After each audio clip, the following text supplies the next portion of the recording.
Hello, everyone. This is Tom Fox, and welcome to our first episode of the podcast for 2025.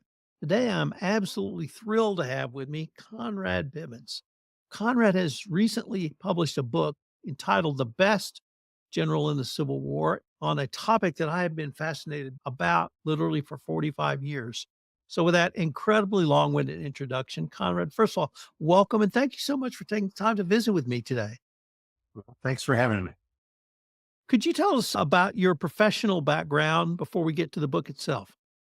Okay. I was in journalism for more than 40 years, a lot of the time as a copy editor and wire editor at newspapers. I was at the Houston Chronicle for almost 30 years. And I'm originally from St. Joseph, Missouri, which is near Kansas City, and I went to the University of Kansas. And I've been several other cities, but I settled in Texas, and I'm very happy to be here. So, your book is entitled The Best General in the Civil War, and it focuses on George Thomas. Can I maybe start with why George Thomas? I'm not saying for sure that he's the best general, but just, hey, this is a nice title and to get somebody's attention and cause some, debate and discussion. But why George Thomas, why I picked him? He's a fascinating man. He was a Southerner born in Virginia, son of slaveholders. As a teenager, he was almost killed by Nat Turner during Nat Turner's rebellion, which was about 30 years before the Civil War began. But despite all that, he sided with the North when the Civil War began. He come out eventually against slavery. He just thought that what the South was doing was wrong. It was illegal. He had taken an oath when he graduated from West Point to defend the United States against all enemies, foreign and domestic. And he thought the Southern rebels were enemies. And he hated chaos would happen, so he decided to fight against it. And another aspect that I'm sure influenced him was that he was married to a woman from upstate New York who was against slavery. And he and his wife always denied that she pressured him into siding with the North. But I don't know. A wise man should listen to his wife. So I think I was part of it. I can't believe we got Happy Wife, Happy Life into this podcast and the oath that every United States military officer takes to defend against enemies, both domestic and foreign, or foreign and domestic. I have to also start out by asking, I've written numerous books as well, but what's your writing style? So, for instance, are you a morning person? Are you an afternoon, evening person? Do you see it play out in your head and just record it? Or how would you characterize your writing style, recognizing your professional journalism background? When I was in journalism, mainly as a copy editor, I was just reacting to things. I wasn't usually creating things except headlines and so forth. Writing, that just it it just hits me when the inspiration hits me, then I go with it. And sometimes it doesn't. Because I wish I could say I was real steady at my job of writing, but it's usually like, hey, I think of something, then I put it down. And then I might go for 12 hours at a shot and just exhausting myself, but feeling really good about what I was doing. And then it might 3 or 4 days before I go back to this novel. I was trying to imagine the voice of George Thomas. I was trying to write it as a 19th century person might. So I don't know if it was my style or at least what I hope George Thomas's style would be. But yeah, I just, when it hits me, just go with it. Go with it as long as it can. So, what could you tell us a little bit about synopsize the story for us? It's the conceit is that had always said he would never write an autobiography. In fact, he had all his private papers destroyed because he didn't want them being hawked in print by journalists. My idea was, okay, maybe he did actually write some memoirs, but he'd have them hidden for all these years. And he was, toward the end of his life, he was angry at the disrespect that many in the North, especially in the Northern Army, had toward him. And published in his lifetime, he could just really just let go and say what he really thought about people. So then I started from his early life, explaining Nat Turner's rebellion, explaining that, going through his time in West Point, his service during the Mexican War. He also was stationed for quite a while in Texas, and I believe it was Fort Mason, so not too far from Kerrville, I believe, or at least he fought against the Comanches there. In fact, the only time he was ever wounded in combat was by a Comanche arrow. And then after Fort Sumter, he decided, okay, I have to go with the North on this. And I also tried to explain he had a long friendship with Robert E. Lee.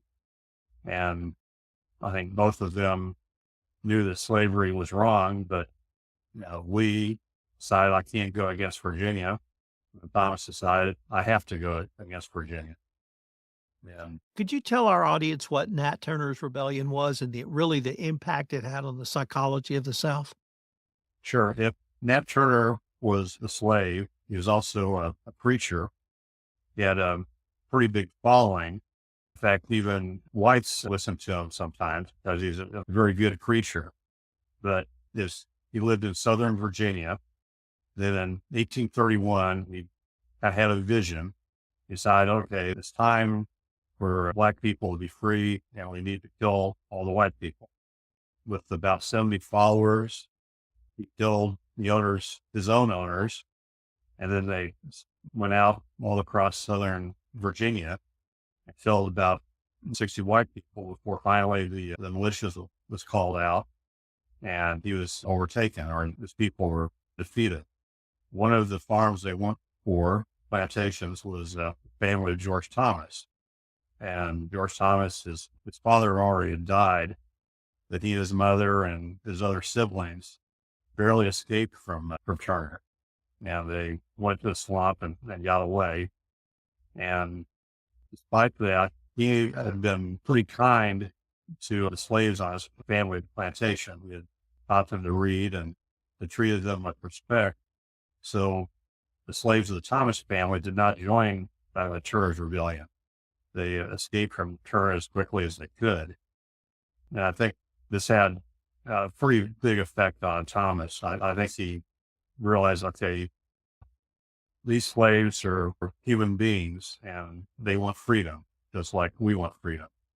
But unfortunately for Virginia and a lot of the South, they took this rebellion as a reason to clamp down even more on slavery.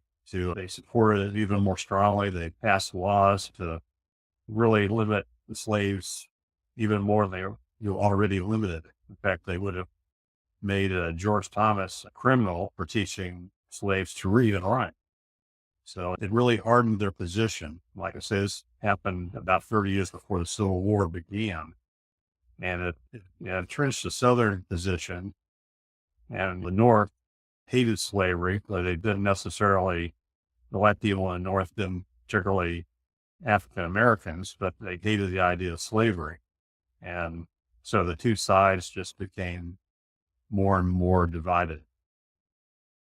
Could you talk a little bit about his Mexican War experience? We've certainly heard stories about Robert E. Lee and even Ulysses S. Grant in the Mexican War, but what were Thomas's experience? And did you see how the ideas he may have developed in the Mexican War influenced him in the U.S. Civil War? He was mainly an artillery officer, and he was down in Brownsville for a while. And I think he really realized that Zachary Taylor, while a great general in some ways, went into things fairly unprepared. He didn't have good supply lines, and he wasn't ready for everything that war would entail. I think that definitely affected Thomas's ideas on how to fight a war, because Thomas always tried to be completely prepared, and he was very deliberate in his actions, so it could be quick at times, but when necessary.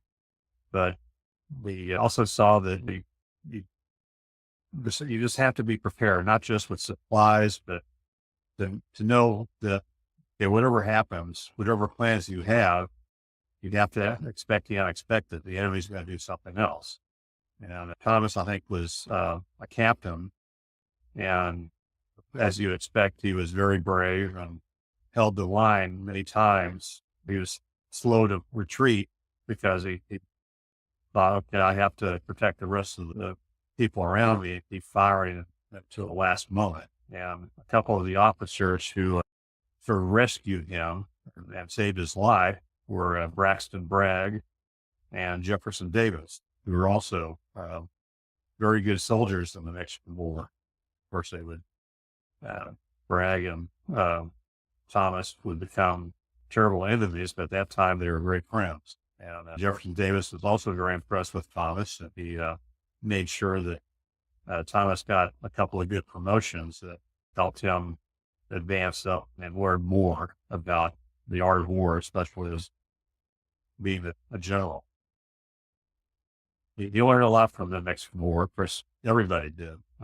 Just about every general you can think of who was important in the Civil War fought in the Mexican War. You mentioned his role in the artillery. Could one of the things he learned in that role is the use of mobile artillery that it seemed to me that he was very adept at that in his role in the fighting in the Western theater during the Civil War. Right, very correct. Knew how to place his artillery. He could sort of predict where the enemy might be coming from, or where their future position would be.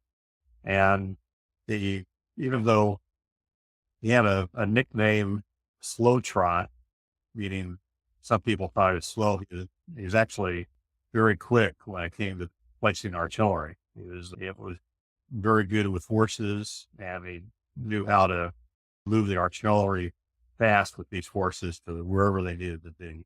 So I think he would never waste artillery shells. He was very careful about that, but he was very good about finding out where the enemy was, and he was very good at marksmanship, or the people under him were. Artillery was probably one of the better things the North had. They were much better than the South was in artillery. You've told us the reason for your provocative title, as you called it, and it certainly hooked me in wanting to visit you for this podcast. But how would you compare him to some of the other top Civil War generals, either in the Western theater or both theaters? One of the reasons I think maybe he was the best general is that he never lost battle when he was fully in command. But at Mill Springs, which is early in the war, and at the Battle of Nashville, which is one of the last big battles, he always had things firmly under control, and he never panicked. Even when he was surprised, he just would adjust quickly.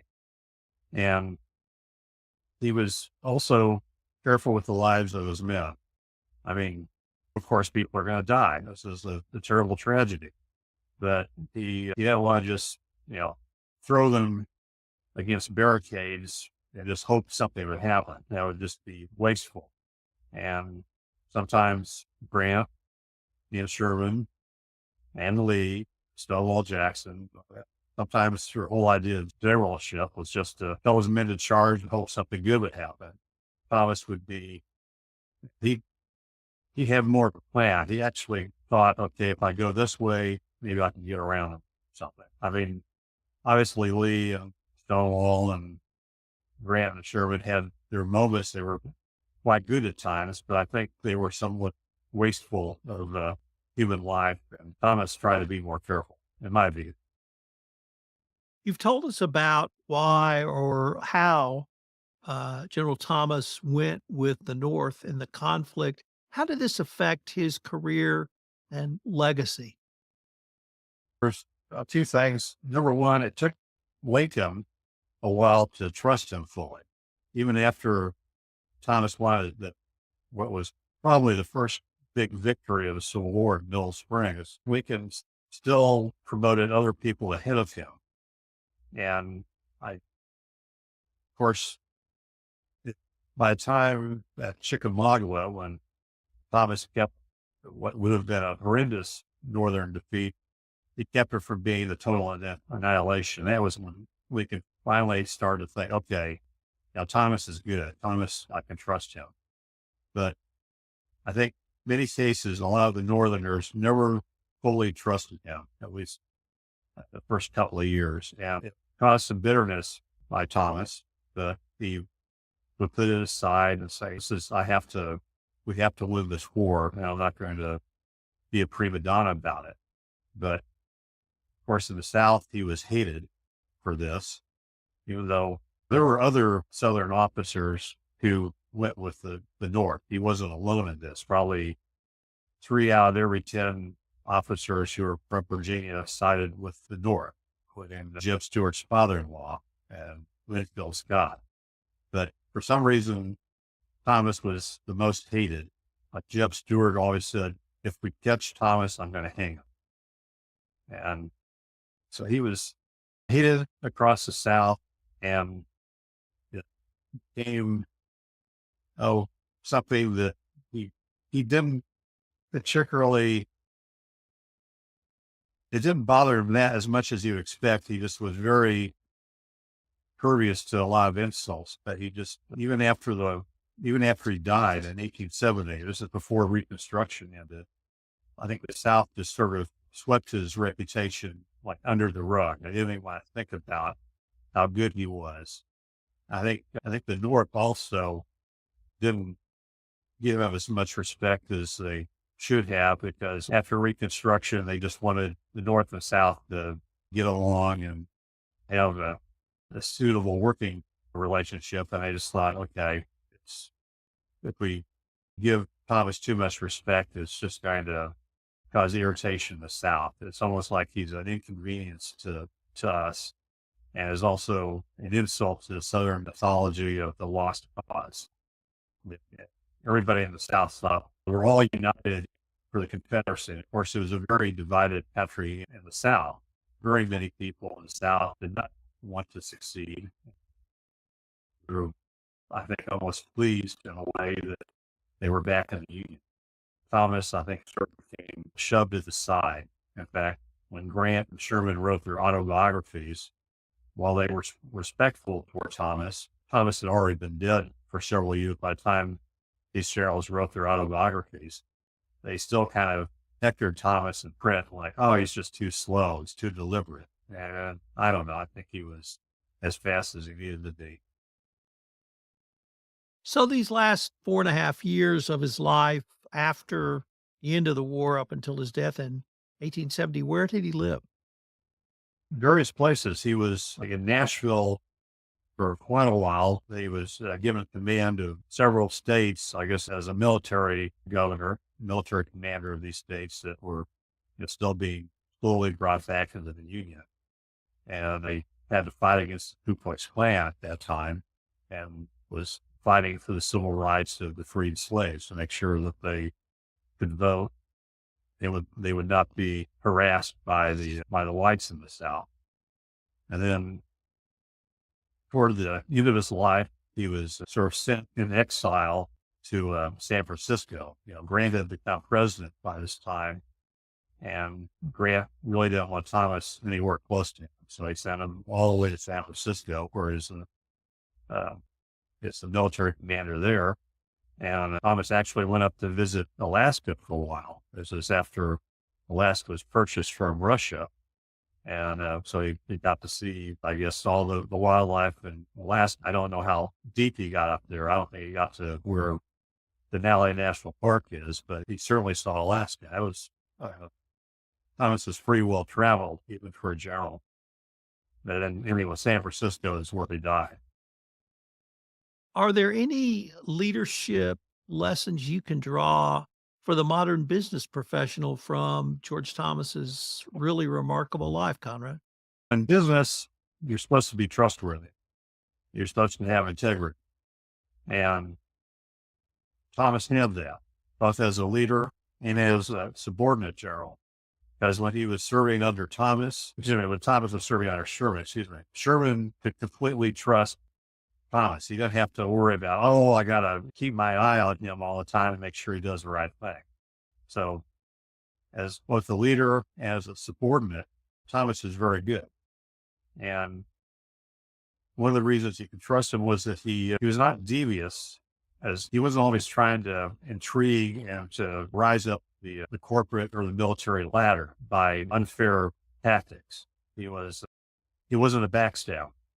And sometimes looking through this, there were times when I should have been a backstabber, but he should have tried harder to win promotions. But he trusted the chain of command too much, I believe.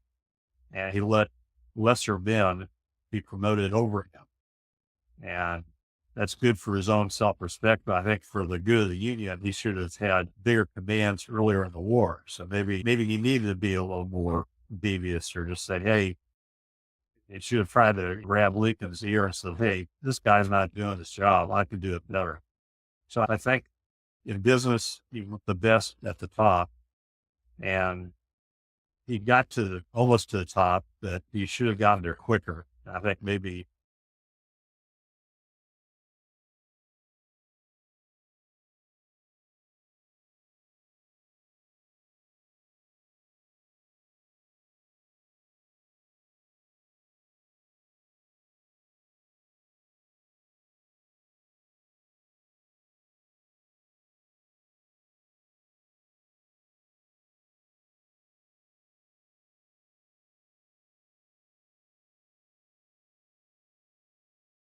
Lincoln has some lessons to learn. I guess all executives need to learn that.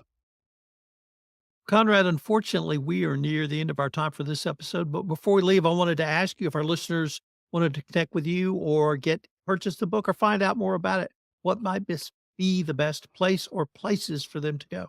The book it's from Stoney Creek Publishing. It's available online from Amazon and also the Barnes& and Noble website.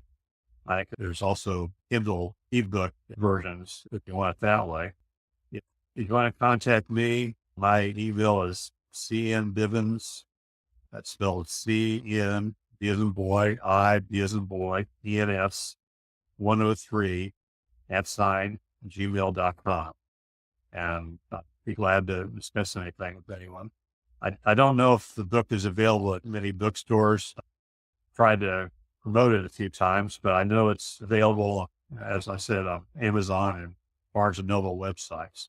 And you might even be able to call Stoney Creek Publishing, and they might be able to let you know where to find it.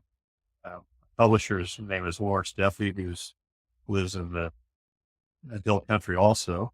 He did a really good job for it. Conrad, I wanted to thank you again for taking the time to visit with me, and I hope we can continue this conversation. Thank you so much. I appreciate it.